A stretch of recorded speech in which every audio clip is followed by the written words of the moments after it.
नमस्कार। मैं छत्तीसगढ़ अखबार के यूट्यूब चैनल इंडिया आजकल के स्टूडियो से सुनील कुमार। इन दिनों एक इंटरव्यू की रिकॉर्डिंग चल रही है। लंबा इंटरव्यू है, इसलिए टेबल का इंतज़ाम करना पड़ता है। तो मैं रोज़ के रोज़ सेटअप बदलने के बजाय उसी के सामने बैठकर आपसे बात कर ले रहा हूँ। पैर वगैरह ठीक है मेरे, खड़े रहने में कोई दिक्कत नहीं है। आज का विषय जो है ये बड़ा स्वादिष्ट हो सकता था, बड़ा टेस्टी सब्जेक्ट हो सकता था, लेकिन इसके सामानों का जो स्वाद है वो चिढ़, नफ़रत, नापसंद, नाराज़गी, ऐसी नकारात्मक बातों में दब गया है। हुआ ये, अब पाकिस्तान को जानते हैं, हिंदुस्तान के बगल का एक देश है। दोनों के बीच दुश्मनी है, दोनों परमाणु हथियार वाले देश हैं। कहते हैं कि भाइयों के बीच जब दीवार उठती है तो ज़रूरत से थोड़ी ज़्यादा उठती है। ऐसा ही भारत और पाकिस्तान के बीच एक तनातनी जब से बने हैं दोनों देश, तब से ये तनातनी चली आ रही है। अब हाल में जो पहलगाम पे आतंकी हमला हुआ, उसके जवाब में भारत ने पाकिस्तान के आतंकी ठिकानों पर हमला किया, और अब भारत और पाकिस्तान दोनों तरफ आम जनता में इतना उन्माद पैदा कर दिया गया है कि लोग एक दूसरे को मिटा देने की बातें करने लगे हैं। मैं नहीं जानता किसकी क्षमता में किसको मिटा देना है, क्योंकि आज दुनिया जो है वो इतने जटिल ताने बाने में उलझी हुई है कि आप किसी एक देश को मारकर उसको नहीं मार सकते, उसके पीछे उसके चार आका खड़े रहते हैं। किसी को इतने आसानी से मरने दिया जा सकता तो रूस यूक्रेन को कब से गोलगप्पे की तरह खा लेता, या इजराइल फिलिस्तीन को पूरा का पूरा खत्म कर चुका रहता 100 बार। हो नहीं पा रहा है ऐसा। इसलिए भारत और पाकिस्तान के बीच भी अलग अलग लोगों में नफरत चाहे जितनी भी हो एक दूसरे के खिलाफ, एक दूसरे को खत्म नहीं कर पा रहे हैं, लेकिन एक दूसरे के लिए नफरत दिखाने के बहुत किस्म के तरीके ढूंढते हैं। फिर जब देश की जनता के एक बड़े हिस्से में युद्धोन्माद छा जाता है, वो युद्ध पड़ोसी देश को मिटा देने के लिए, उसको तोड़ देने के लिए, फोड़ देने के लिए, काट देने के लिए, उसके टुकड़े कर देने के लिए, या वहाँ पर परमाणु हथियार बरसाकर उसको खत्म कर देने के लिए जब ये युद्धोन्माद तैयार किया जाता है नगाड़े बजा बजा कर, तो जंग तो उतनी आसान है नहीं। आज की दुनिया जो है वो किसी भी दो देशों के बीच जंग के पहले ये देखती है कि उससे बाकी दुनिया पर क्या असर पड़ेगा। तो भारत और पाकिस्तान के बीच भी जब ये तनातनी एक सीमा से ज़्यादा बढ़ी, दोनों तरफ से हमले होने लगे, तो हेडमास्टर जो है दुनिया का, उसने दोनों बच्चों को बिठाया और कहा लड़ना झगड़ा बंद करो। आगे क्या क्या कहा मैं उस पर जाना नहीं चाहता, बातचीत पटरी से उतर जाएगी।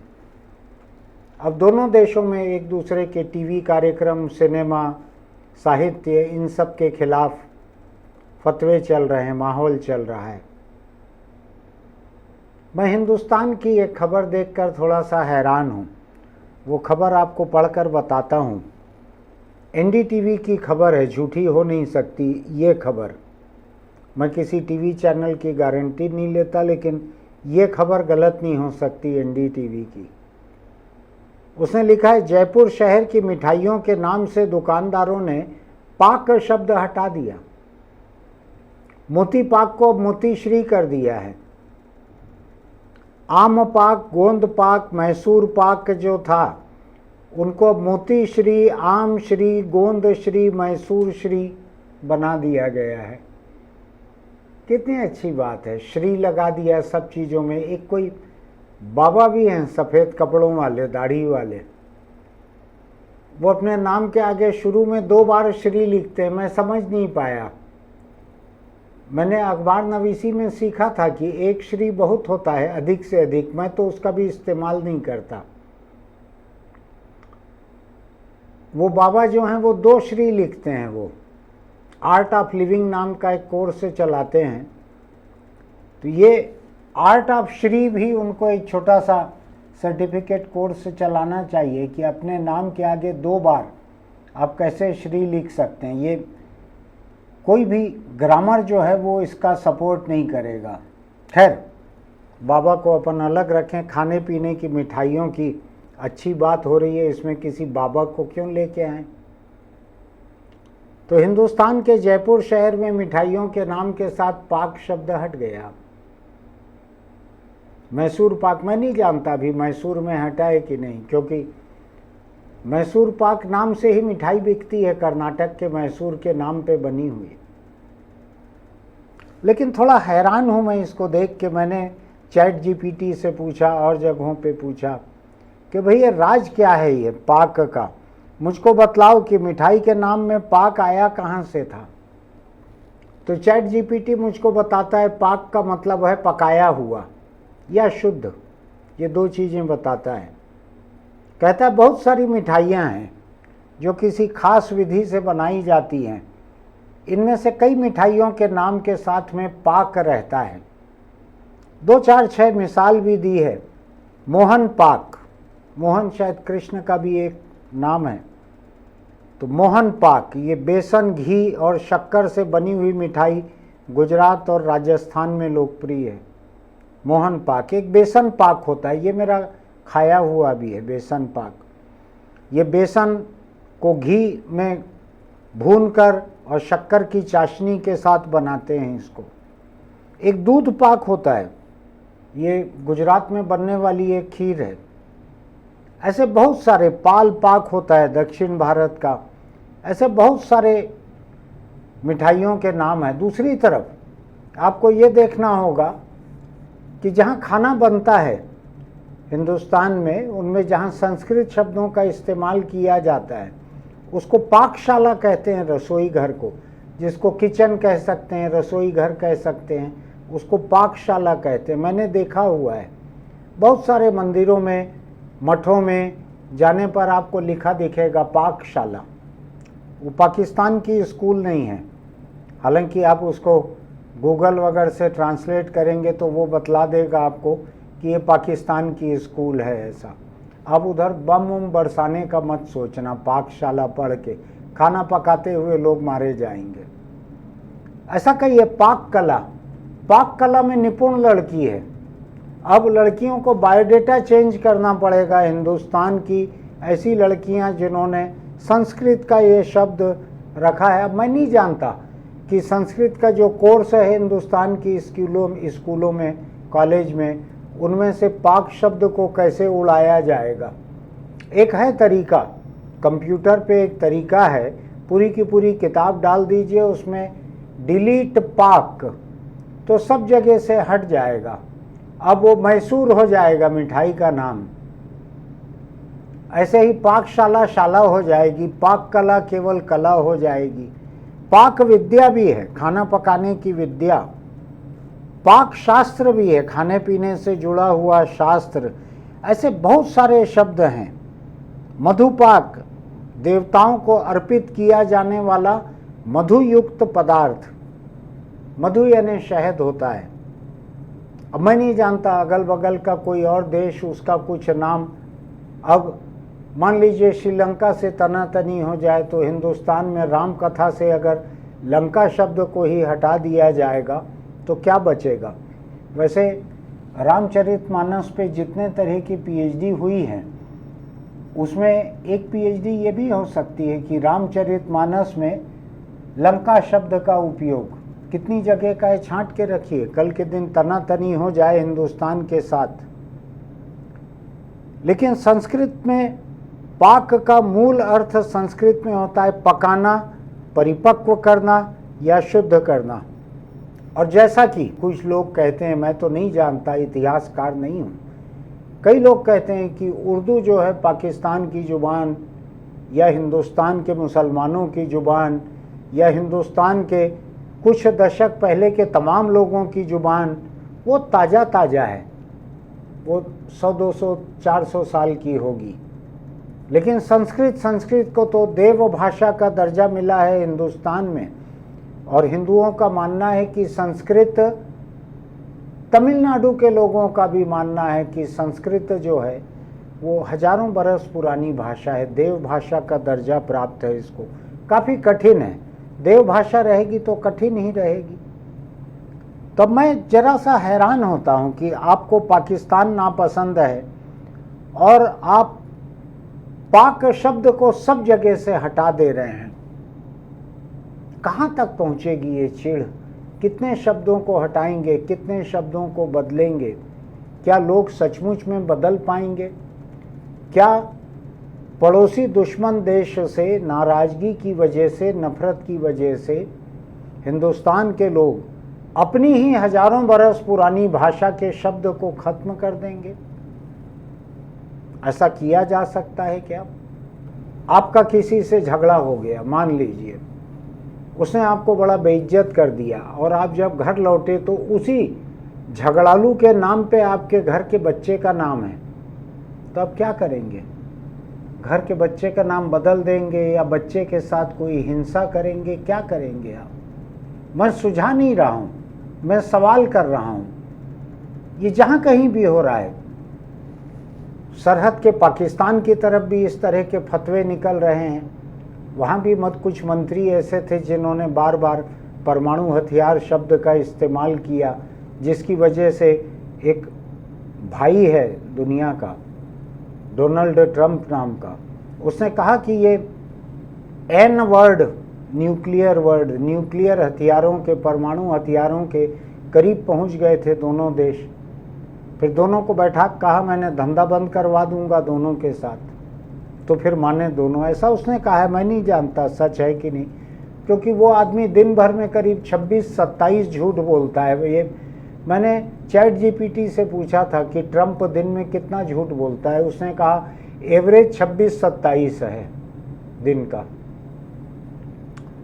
लेकिन दोनों देशों के बीच जितनी तनातनी है, उसमें अगर भारत अपनी खुद की संस्कृत भाषा के कई शब्दों को, और ये मुरादाबाद, औरंगाबाद जैसे शहरों के नाम नहीं है हिंदुस्तान के भीतर जो कि संस्कृत के नहीं हैं, उर्दू से निकले हुए हैं, हिंदुस्तानी से निकले हुए हैं, जिनके नाम आप बदल दो, कुछ इलाहाबाद का भी नाम बदल दो, पता नहीं क्या क्या किया है, मुझको तो ठीक से उतना याद भी नहीं रहता है।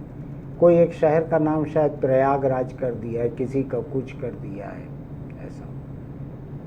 वहाँ तक तो समझ में आ रही है बात। मिठाई के नाम कैसे होगा इससे? उधर सरहद के पाकिस्तान की तरफ हिंदुस्तान के बहुत सारे शहरों के नाम पर वहाँ पर दुकानें हैं, मिठाई दुकानें हैं, दूसरी दुकानें हैं, हिंदुस्तान के शहरों के नाम पे हैं। और सरहद के हिंदुस्तान तरफ कुछ कराची बेकरी हैदराबाद की, एक दोस्त मेरे लिए वहाँ से बिस्किट लेके आते थे पहले, बाद में बंद कर दिया। तो उन्होंने कहा इसलिए बंद कर दिया, अब हमारे शहर में मिलने लगा है। मैं नहीं जानता कि उस नाम से यहाँ के लोगों को कितनी चिढ़ रहेगी, क्या रहेगा। मैंने अपने बगल के शहर में देखा है, हिटलर नाम से एक दुकान खोली है कपड़ों की, 8-10 साल हो गए हैं उस बात को। मैंने फ़ोन करके झगड़ा किया, विरोध किया कि ये क्या नाम रखा है, पता है आपको 10 लाख लोगों को मारा था हिटलर ने? कहा हाँ पता है। तो उसके ऊपर आप नाम रख रहे हैं दुकान का? उसने कहा रख रहे हैं, हमारी मर्जी है, हमारी आज़ादी है। मैं नहीं जानता ऐसी आज़ादी अभी मैसूर पाक बेचने वालों को हिंदुस्तान में मिली हुई है कि नहीं। लेकिन अगर किसी पड़ोसी दुश्मन देश से हिसाब चुकता करना है तो आप हजारों बरस पुरानी अपनी देव भाषा, उसके शब्दों को भी निकाल के फेंक देंगे। तो बहुत सारी जगहों पे लिखा हुआ है, मेरा ऐसा ख्याल है आयुर्वेद वगैरह में बहुत सारी दवाओं के संदर्भ में पाक शब्द इस्तेमाल होता है। औषधि तैयार करने की बहुत सारी विधियां हैं जिनमें पाक शब्द इस्तेमाल होता है। तो जरूरी नहीं है कि पाक जो है वो पाकिस्तान वाला पाक हो, ये संस्कृत वाला पाक है जो पाकिस्तान के अस्तित्व में आने के भी हजारों साल पहले का है। नफरत को इतने दूर तक नहीं ले जाना चाहिए। आप अपनी बुनियाद खोद के फेंक दे रहे हैं, आप संस्कृत के शब्दों को निकाल कर फेंक दे रहे हैं। हिंदुस्तान के क्या तमाम मंदिर मठ, इन सब जगहों से पाकशाला से आप पाक को हटा देंगे? किसी और के कहे हुए क्या अपनी नानी दादी परदादी हजारों बरस पहले की संस्कृत क्या उसको मिटा देंगे? इतना आसान नहीं रहता है भाषा के इतिहास को मिटा देना। आपकी वर्तमान नफरत जो है उसके चलते अपनी हजारों बरस पुरानी भाषा हिंदुस्तान के लोगों को इस तरह खत्म नहीं करना चाहिए। क्या सोचते हैं आप? थोड़ा सोच के बताइएगा मुझको। आपको लगता हो तो अपने दोस्तों को भी आप भेजिएगा ये वीडियो, उनसे पूछिएगा कि भाई तुम्हारे इधर कौन कौन सी मिठाई का नाम बदला है कि नहीं। और पाक विधि, पाक व्यंजन, क्या ऐसा कई शब्द हैं, इनमें से कौन कौन से शब्द बदले हैं, थोड़ा पूछिएगा उनसे।